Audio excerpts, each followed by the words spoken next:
دو رنگی چھوڑ دے یک رنگ ہو جا، دو رنگی چھوڑ دے یک رنگ ہو جا، سراسر موم ہو جا یا پھر سنگ ہو جا۔ اللہ کے پیارے نبی حضرت محمد رسول اللہ صلی اللہ تعالی علیہ وسلم نے کائنات کے سامنے جو پیغام دیا ہے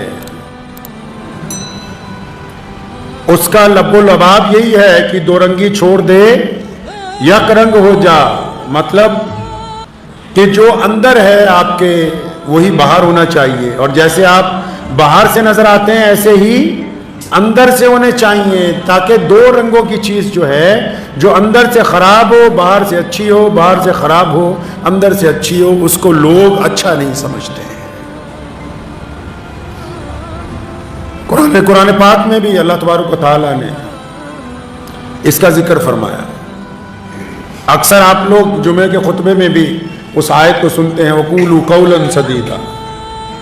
اللہ فرماتے ہیں کہ بات جب کرتے ہو نا، جب گفتگو کرتے ہو کسی کے ساتھ تو سیدھی بات کیا کرو، باتوں کے اندر باتوں کو لپیٹا نہ کرو، سچ کا کپڑا لے کے بیچ میں جھوٹ کو پروسے کے لوگوں کے سامنے پیش نہ کیا کرو، بے ایمانی والے دل کے ساتھ ایمانداری کا چرچا نہ کرنے کی کوشش کرو،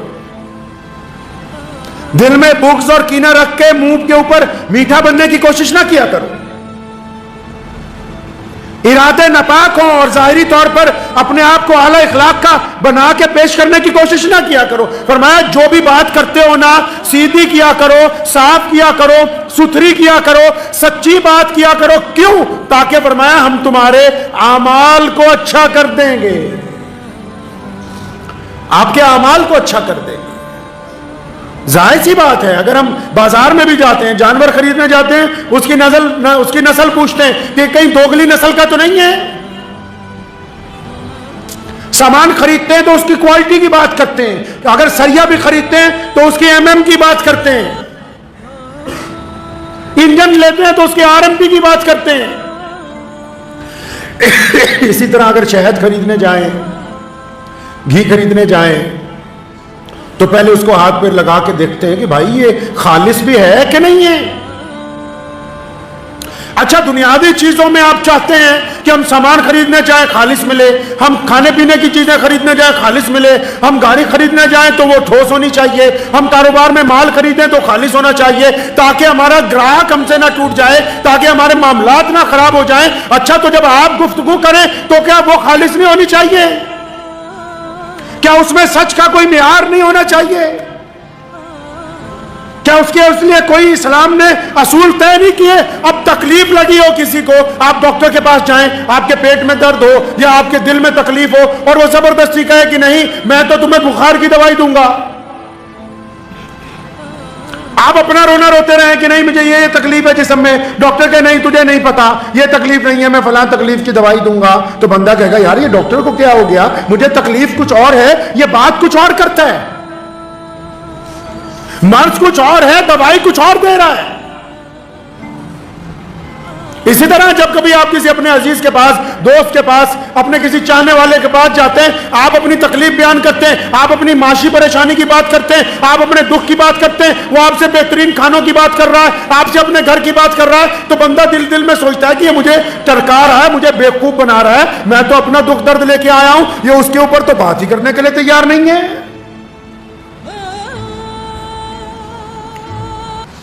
قرآن پاک نے تبھی تو کہا کہ سیدھی بات کرو، اور صرف مسلمانوں کو ہی نہیں کہا، مسلمانوں کے ٹھیکیداروں کو بھی کہا، چودھریوں کو بھی کہا، مولویوں کو بھی کہا، امیر جو بنے ہوئے ہیں ان کو بھی کہا۔ یہ کیسے ہو سکتا ہے کہ ایک قوم کے بچے روزانہ شہید ہو رہے ہوں اور تم جمعے کی نماز میں بیٹھ کے نماز کے فضائل بیان کر رہے ہو؟ یہ کیسے ممکن ہے؟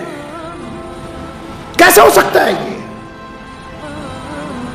کہ قبلہ اول کو اپنی آزادی کا خطرہ منڈلا رہا ہو، کروڑوں لوگ، لاکھوں لوگ بے گھر کر دیے گئے ہوں، اور ہم یہ بتا رہے ہوں کہ اتنی مرتبہ فلاں تسبیح پڑھو، اتنی مرتبہ فلاں تسبیح پڑھو، تمہیں اتنا ثواب ملے گا۔ یہ کون سی سیدھی بات ہے؟ یہ قرآن اور اللہ اور اس کے رسول صلی اللہ علیہ وسلم کے حکم کے مطابق سیدھی نہیں ہے۔ سچ بولنے کا وتیرہ اپنانا ہوگا، ہم نے تو جھوٹ بولنے کی مشین اپنی جیب میں ڈال رکھی ہے جس کو موبائل کہتے ہیں، صبح شام۔ اب آج اگر کسی کا بچہ ان سے جھوٹ بولتا ہے، ماں باپ رات کو فون کرتے ہیں بیٹا کہاں ہو؟ اگر بیٹا شراب خانے میں بیٹھا ہے، بیٹا کہیں بدماشی کر رہا ہے، وہ بولتا نہیں ابا جی اماں جی میں تو فلاں چوک پہ اپنے دوستوں کے ساتھ کھڑا ہوں۔ پھر آپس میں میاں بیوی بات کرتے ہیں کہ یہ تو جھوٹ بول رہا ہے ہم سے، فلاں رشتہ دار کا فون آیا تھا، یہ تو فلاں چوک میں کھڑا، فلاں چوک میں ہے ہی نہیں، یہ تو فلاں جگہ فلاں لوگوں کے ساتھ بیٹھا بدماشی کر رہا ہے، یہ ہم سے جھوٹ بول رہا ہے۔ پھر باپ بیوی اپنی بیوی کو کہتا ہے شوہر کہ ہم نے تو اس کو ایسا سمجھایا نہیں، سمجھایا نہیں، تم تو دروازے پہ کوئی آتا تھا کہتے تھے بیٹا جاؤ، کہہ دو گھر پہ ابا نہیں ہے۔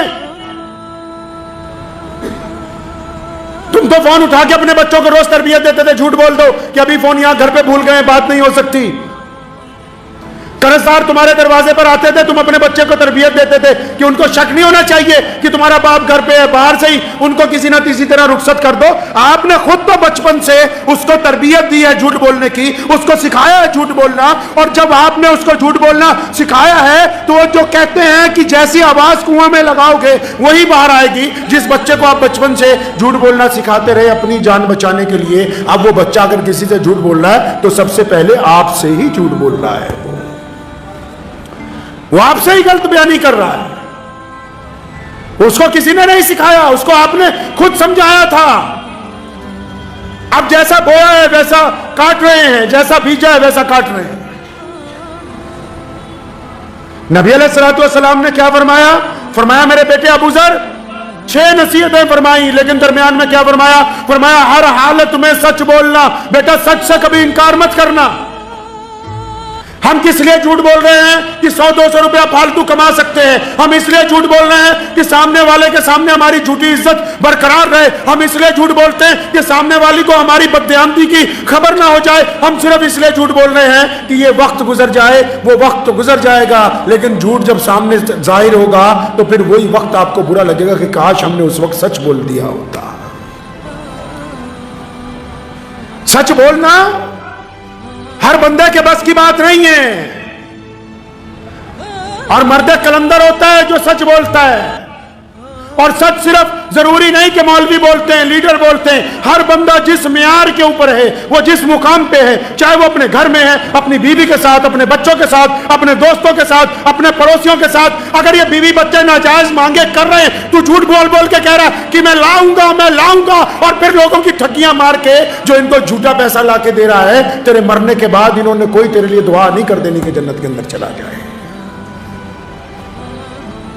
سچ بولنے کی عادت اسلام کا مغز ہے۔ لوگ توحید میں جھوٹ بولتے تھے، شرک کرتے تھے، لوگ رسالت میں نعوذ باللہ شرک کرتے تھے کہ نہیں ہم فلاں کو اپنا نبی مان سکتے ہیں۔ رسول اللہ نے توحید میں بھی سچ لے کے آئے، اور پھر رسالت میں بھی اللہ نے سچائی کا اعلان کیا، قبلے میں بھی سچائی کا اعلان کیا، اور جس دین کی ابتدا سچ بولنے سے ہوئی ہو اس دین کے ماننے والے جھوٹ بول سکتے ہیں، اس دین پر چلنے والے لوگ جھوٹ بول سکتے ہیں۔ سچ بولنے کے لاکھوں فائدے ہیں، لاکھوں فائدے۔ آپ کو پتا ہے سچ بولنے والے کی نماز قبول ہو جاتی ہے، سنا ہے کبھی؟ آپ کو پتا ہے سچ بولنے والے کے دل کے اندر اللہ نرمی پیدا کر دیتے ہیں۔ آپ کو پتا ہے سچ بولنے والا بزدل نہیں ہوتا۔ آپ کو پتا ہے سچ بولنے والے کے کاروبار میں نقصان نہیں ہوتا۔ سچ بولنے والے کی اولاد باغی نہیں ہوتی۔ سچ بولنے والے کی کوئی بے عزتی نہیں کر سکتا۔ سچ بولنے والے کے ساتھ کبھی گھاٹے کا سودا نہیں ہو سکتا۔ سچ بولنے والے کو کبھی ٹھوکر نہیں لگ سکتی، کیونکہ جب بندہ سچ بولتا ہے نا، جب بندہ بسم اللہ پڑھتا ہے، بار بار اپنے رب کا نام لیتا ہے اور سچ بولنے کی بات کرتا ہے، اللہ فرشتوں کو کہہ دیتے ہیں کہ میرا بندہ میرے خوف کی وجہ سے سچ بولتا ہے، اس کے دائیں بائیں ہو جاؤ۔ اب جو سچ بولنے والے لوگ ہیں اللہ نے ان کو عزت عطا کی ہیں، چاہے وہ اپنے گھر میں اپنی اولاد کے ساتھ عزت سے بیٹھے ہوں، چاہے وہ اپنے کاروبار کی گدی پہ عزت سے بیٹھے ہوں، چاہے وہ حدیث کی مسند کے اوپر عزت کے ساتھ بیٹھے ہوں، چاہے وہ کاروبار کے اندر عزت کے ساتھ بیٹھے ہوں۔ جو سچ بولیں گے عزت ان کے لیے۔ اور جو سچ میں ملاوٹ کرتے ہیں، جی ملاوٹ کرنے والوں کو کیا کہتے ہو آپ؟ سچ میں ملاوٹ کرنے والے کو کیا کہتے ہیں؟ سچ میں ملاوٹ کرنے والے کو اسلام منافق کہتا ہے۔ عام زبان میں ہم اس کو دوگلا کہتے ہیں، عام زبان میں ہم اس کو بے ایمان کہتے ہیں۔ اگر کوئی بندہ سچ میں ملاوٹ کرتا ہے، اگر اولاد بضد ہے کہ فلاں کام پر پیسے لگاؤ، ہمیں اپنے گھر میں یہ عیاشی کی چیزیں چاہیے، اگر آپ سچ بولیں گے کہ بیٹا میری اتنی حیثیت نہیں ہے، میری اتنی اوقات نہیں ہے، تو یاد رکھو ان 2 روٹیوں میں جو لذت آئے گی وہ حرام کے لقمے کے اندر وہ لذت آ نہیں سکتی ہے۔ جو سکون سچ بولنے میں ہے، جو اطمینان سچ بولنے میں ہے، جھوٹ بول کر اقتدار حاصل ہو سکتا ہے، جھوٹ بول کر ہم بڑے لوگوں کے قریب جا سکتے ہیں، جھوٹ بول کر ہم بڑے لوگوں کی قربت حاصل کر سکتے ہیں، لیکن جھوٹ بول کر اللہ اور اس کے رسول کی قربت حاصل نہیں ہو سکتی ہے۔ کوئی جھوٹ بولنے والا اگر بیت اللہ کے چکر لگاتا رہے، کوئی جھوٹ بولنے والا اگر حرم شریف میں بھی جا کر نماز پڑھتا رہے، تو اللہ تبارک و تعالیٰ کو نہ اس کا طواف پسند ہے نہ اس کی وہ نماز پسند ہے۔ پیارے نبی علیہ الصلوۃ والسلام کے پاس ایک صحابہ آتے ہیں کہ یا رسول اللہ میں تو اتنے گناہ کرتا ہوں اور میں کیا کروں، ایک وقت میں سارے گناہ چھوڑ نہیں سکتا، آپ کے ساتھ بھی لگنا چاہتا ہوں، ایمان لانا چاہتا ہوں، آپ مجھے بتائیں میں کیا کروں۔ فرمایا ان گناہوں میں زنا بھی ہے، چوری بھی ہے، عیاشی بھی ہے، بدماشی بھی ہے، قربان جاؤں رسول اللہ پہ۔ فرمایا پہلے وعدہ کرنا کہ آج کے بعد جب بھی بولے گا سچ بولے گا، جھوٹ نہیں بولے گا تو آج کے بعد۔ آپ کیا سمجھتے ہیں کہ سچ بولنا معمولی بات ہے؟ سچ آپ کو کامیابی کے راستے پر لے کے جاتا ہے۔ ہو سکتا ہے کہ کچھ وقت کے لیے آپ رک جائیں کہیں پر، ہو سکتا ہے سچ بولنے کی وجہ سے آپ کو تھوڑی بہت پریشانی آ جائے، لیکن عزتیں سچ کے ساتھ ہیں، کیونکہ یہ دنیا چند روزہ ہے۔ اللہ تبارک و تعالیٰ کو سچ بولنے والے ہی لوگ پسند ہیں۔ اور سچ بولنے کے بھی 2 طریقے ہیں، سن لیں، سچ بولنے کے 2 طریقے ہیں۔ ایک وہ سچ جو علی الاعلان بولا جاتا ہے، جو قوموں کے لیے ہوتا ہے، جو ملکوں کے لیے ہوتا ہے، جو سماج کے لیے ہوتا ہے، جو معاشرے کے لیے ہوتا ہے۔ اور ایک وہ سچ جو آپ کو اپنے بھائی کو بتانا ہو، ایک وہ سچ جو آپ کو اپنی بیوی کو بتانا ہو، ایک وہ سچ جو آپ کو اپنے بیٹے کو بتانا ہو، ایک وہ سچ جو آپ کو اپنے دوست کو بتانا ہو۔ اس کے بارے میں رسول اللہ نے حکم فرمایا، حدیث کا مفہوم ہے، اگر اپنے کسی بھائی میں خامی لگتی ہے تو پھر سرے بازار اس کی بے عزتی نہ کرنا، ہاتھ پکڑ کے ایک سائیڈ پہ لے جانا، ہاتھ پکڑ کے ایک طرف لے جانا، کیونکہ وہ انفرادی بات ہے، ذاتی بات ہے، ایک بندے کا فعل ہے۔ اب انفرادی بات جو ہے، ذاتی بات جو ہے، آپ چاہتے ہو کہ اس آدمی میں خامی ہے، اس میں یہ قصور ہے، یہ ٹھیک ہو جائے، یہ اچھا بن جائے، تو اس کا طریقہ یہ ہے کہ آپ اس کو ایک طرف لے جائیں۔ اور ایک وہ سچ کہ پوری کی پوری قوم ہلاکت کے دروازے پہ کھڑی ہو، قوم کو مرض لگ گیا ہو، تکلیف لگ گئی ہو، اور پھر وہ ضرورت محسوس کر رہی ہو کہ کوئی تو آئے جو ہمارے ساتھ سچ بولے، اور اس وقت بھی آپ اپنے گھر پر بیٹھ کے منہ کے اوپر ٹیپ لگا لے کہ ہم سچ نہیں بولنا چاہتے، تو وہ سچ گناہ ہے جس کو آپ چھپا رہے ہیں۔ اور یہ بھی سچ گناہ تھا جس کو آپ سرعام دوسرے کی بے عزتی کے لیے استعمال کرنا چاہتے تھے۔ پیارے نبی صلی اللہ علیہ وسلم نے متعدد جگہ فرمایا، صحابہ ایسے کہتے تھے۔ کیسے کہتے تھے صحابہ؟ فرماتے تھے کہ ہم ایمان لائیں اللہ کے سچے نبی پر، کیونکہ اور جھوٹ بولنے والے بھی بہت ہیں بازار میں۔ اللہ نے ہم کو سچا دین عطا فرمایا، سچا نبی عطا فرمایا، اپنی سچی کتاب عطا فرمائی ہے۔ کیا ہم کبھی اس کو اپنے معیار پر تولیں گے؟ اگر ہمیں سچ بولتے ہوئے بھی ڈر لگتا ہے اپنی ذاتی زندگی میں بھی، تو پھر اس کا مطلب تو ہم بے ایمان ہیں، ہم ظاہری طور پر دیکھنے میں اچھے انسان لگ رہے ہیں، حقیقت میں ہم مجرم ہیں، اپنے ضمیر کے مجرم ہیں۔ ہم گناہوں کا بوجھ اٹھا کے تو تھوڑا سا چلا جا سکتا ہے، کیونکہ توبہ کا دروازہ کھلا ہے۔ گناہوں کا بوجھ اٹھا کے چند قدم چل کے مسجد تک جا سکتے ہیں، کیونکہ توبہ کا دروازہ کھلا ہے۔ مصلی تک کھڑے ہو سکتے ہیں، کیونکہ توبہ کا دروازہ کھلا ہے۔ اپنے رب کے آگے ہاتھ پھیلا سکتے ہیں، کیونکہ توبہ کا دروازہ کھلا ہے۔ لیکن جب بندہ ضمیر کا مجرم ہو جائے، جب پتا ہو کہ جیب میں یہ پیسے پڑے ہیں یہ حرام کے ہیں، جب پتا ہو کہ قلم نے غلط فیصلہ کر دیا یہ حرام تھا، جب پتا ہو کہ سامنے کوئی گرا ہوا ہے میں آنکھ بچا کے سڑک سے ایک طرف سے چل کے گزر گیا، جب پتا ہو کہ پڑوسی کے گھر میں کھانا نہیں بن رہا میں بہترین کھانے کھا رہا ہوں، پھر بندہ اپنے ضمیر کا مجرم ہے۔ دوسروں کا مجرم تو معافی مانگ کے سرخروئی حاصل کر سکتا ہے، ضمیر کا مجرم کہاں جائے گا؟ ہم سب سے جھوٹ بول سکتے ہیں، لوگ اپنے رب کے آگے آ کے جھوٹ بولتے ہیں، یا اللہ مجھے معاف کر دے، دل میں ارادہ ہوتا ہے کل پھر ٹھگی مارنی ہے، پھر معافی مانگے۔ اپنے بھائیوں کو کہتے ہیں، دوستوں کو کہتے ہیں ہمیں معاف کر دے، دل میں ارادہ ہوتا ہے ایک بار معاف کرے گا، دوبارہ جب موقع ملے گا پھر اس کا رگڑا پھیریں گے۔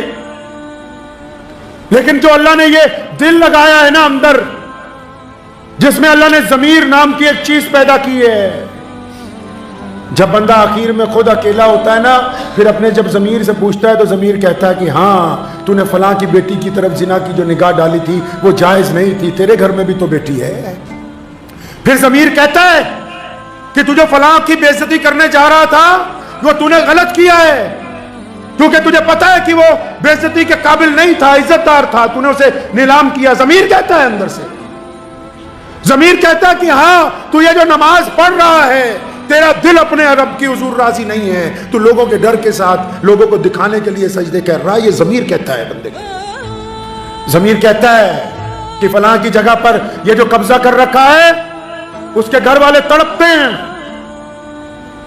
اور جو بندے ضمیر کے مجرم ہوں اور پھر ان میں اتنی طاقت نہ ہو کہ وہ اپنے ضمیر کی آواز سن لیں، ضمیر تو بار بار کہتا ہے کہ ہاں میری قوم کے بچے شہید ہو رہے ہیں، میں تو اخلاص سے ان کے لیے دعا بھی نہیں کرتا، میں تو ایک لفظ بھی ان کے لیے نہیں بولتا۔ ضمیر تو کہتا ہے کہ کیا ہوا قبلہ اول کے لیے، تم نے اپنے دل کے اندر کیا ارمان بنائے؟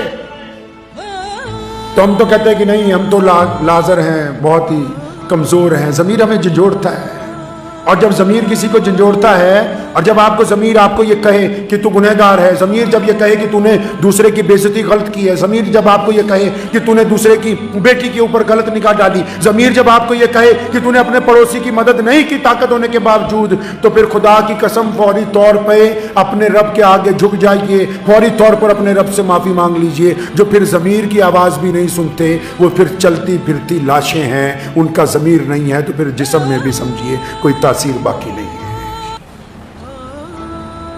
اس لیے سچ بولنے کی عادت ڈالیں، کریں گے انشاءاللہ۔ سچ کون سا؟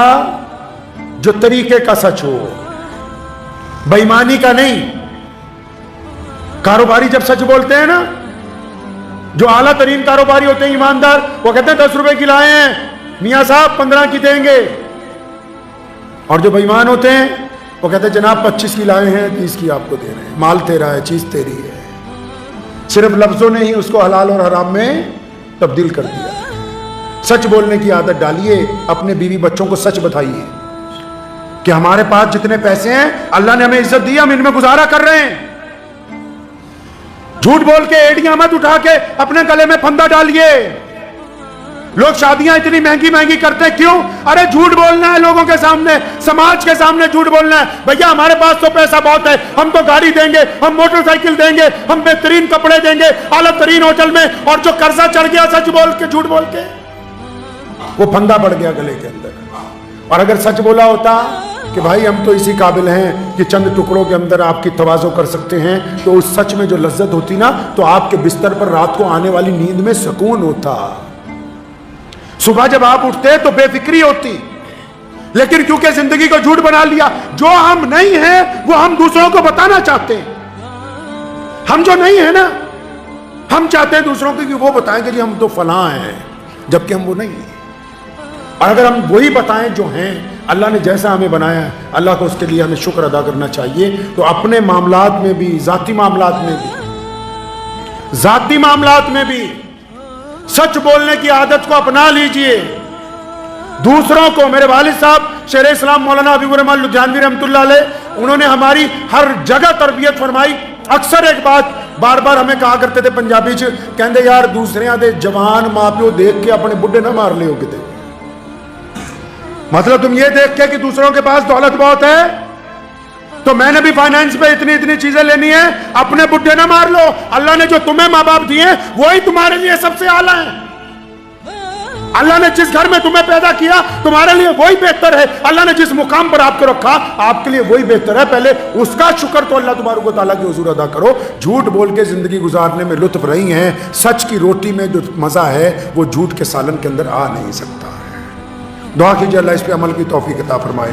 اور آخر میں ایک بات عرض کرتا ہوں بڑی ذمہ داری کے ساتھ، ہو سکتا ہے کچھ لوگ اسے گستاخی سمجھ لیں، لیکن کیونکہ مسجد میں ہم بیٹھے ہیں، ممبر رسول صلی اللہ علیہ وسلم کی جو ذمہ داری ہے، تو مجھے ان رگوں میں چلتا ہوا خون مجبور کرتا ہے، کیونکہ خواہ ہماری زندگی جیسی مرضی ہو، لیکن ان رگوں میں جو خون چل رہا ہے نا، میرے والد مولانا حبیب الرحمان ثانی لدھیانوی رحمۃ اللہ علیہ اور ان کے جد امجد حضرت مولانا شاہ عبد القادر لدھیانوی رحمۃ اللہ علیہ، اور پھر ان کے جد امجد حضرت عمر ثانی عمر بن عبد العزیز رحمۃ اللہ علیہ، اور پھر ان کے جد امجد حضرت عبداللہ ابن عمر رضی اللہ تعالیٰ عنہ، ہمیں یہ خون مجبور کرتا ہے کہ میں آج یہ بات کہہ دوں، امام حرم جناب امام عبد الرحمن بن سدیس سے، کہ حرم کی مجاوری سے بہتر ہے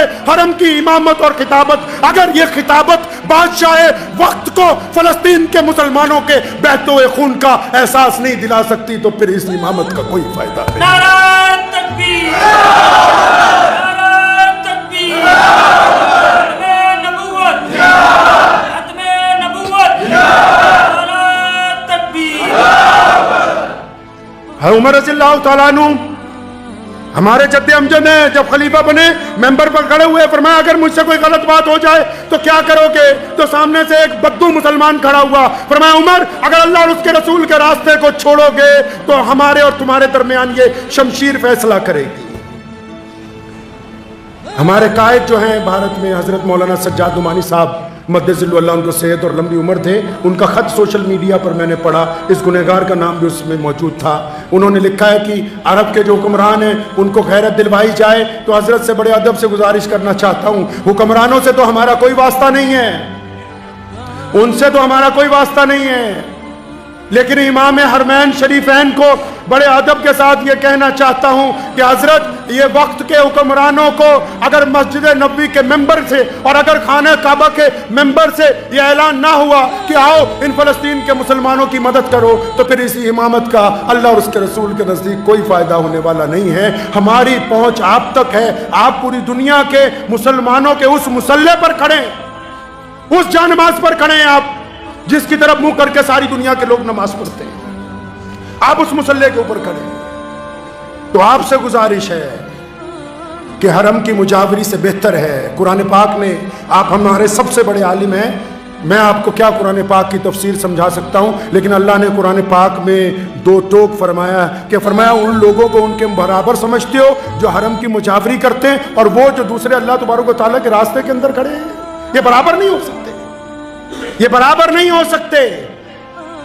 جو مقام اللہ کے راستے میں جن لوگوں کا ہے وہ حرم کے مجاوروں کا نہیں ہو سکتا ہے۔ تو آپ سے درخواست ہے، پتہ نہیں یہ میری گفتگو حضرت امام حرمین شریفین تک پہنچے گی یا نہیں پہنچے گی، لیکن اگر پہنچے گی تو میں ان سے گزارش کروں گا کہ وقت کے حکمرانوں کو للہ آپ اپنی منصب امامت کے ذریعے یہ احساس دلوائیے کہ فلسطین کے مسلمان اہل عرب کی سب سے زیادہ دعاؤں کے ساتھ کے ان کی ہمدردی کے اور ان کی موجودگی کے مستحق ہیں۔ وآخر دعوانا ان الحمدللہ رب العالمین۔